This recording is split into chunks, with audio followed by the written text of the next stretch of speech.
शिव गुरु के चरणे में प्रणाम करतनी, मैया पार्वती के चरणे में प्रणाम करतनी, कार्तिक गणेश के चरणे में प्रणाम करतनी, धरती पर बैठल बनी धरती माता के चरणे में प्रणाम करतनी,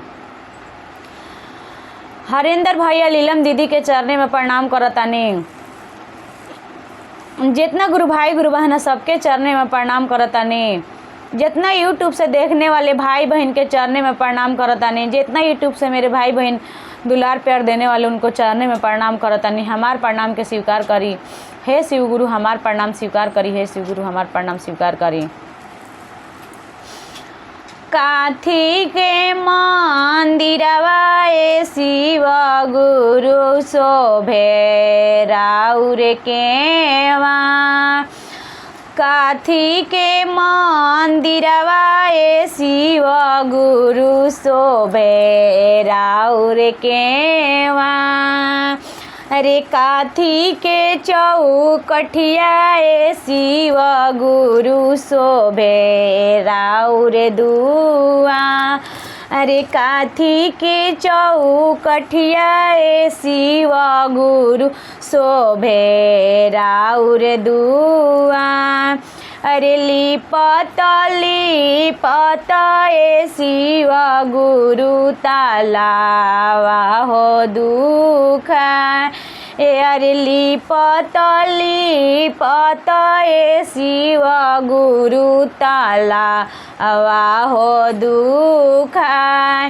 अरे तैयो ना छोड़वला ए शिव गुरु बांझी इन्हीं के हो नाम में, तैयो ना छोड़वला ए शिव गुरु बांझी इन्हीं के हो नाम, अरे तैयो ना छोड़वला ए शिव गुरु बांझी के हो नाम, अरे सासू हमके बोले शिव गुरु ननदी गरिया, सासू हमके बोले शिव गुरु ननदी गरिया, अरे गोतनी बैरनिया ए शिव गुरु बांझी धैले हो नाम, गोतनी बैरनिया ए शिव गुरु बांझी धैले हो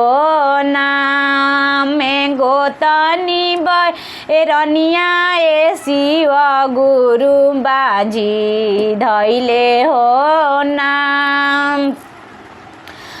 तैयो ना छोड़वनी ए शिव गुरु बांझी के हो ना, तैयो ना छोड़वनी ए शिव गुरु बांझी के हो नाम, अरे तेज के पुरखवा ए शिव गुरु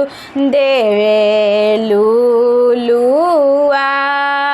अरे तेज के पुरखवा ए शिव गुरु देवे लुलुआ,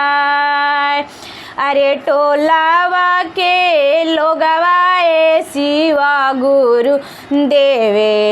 लुलुआ, अरे टोलावा के लोगवा ए शिव गुरु देवे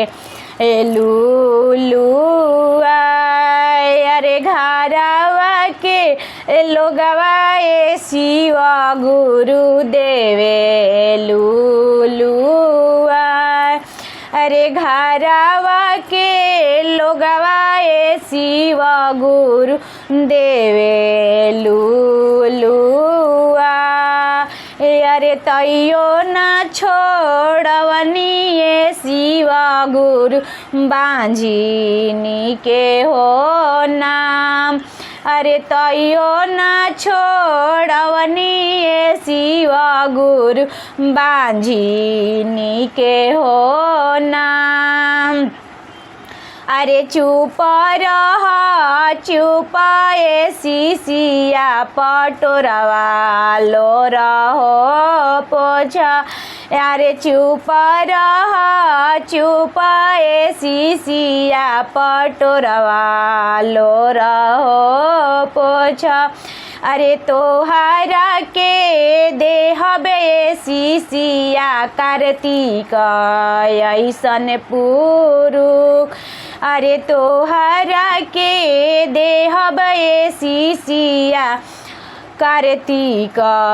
ऐसन पुरुष। अरे तोहरा के देहबे शिशिया लौकुश ऐसन पुरुष। चुप रह चुप ए शिशिया पटोरवा लो रहो पोछ। अरे चुप रह चुप ए शिशिया पटोरवा लो रहो पोछ। अरे चुप रह चुप ए शिशिया पटोरवा लो रहो पोछ।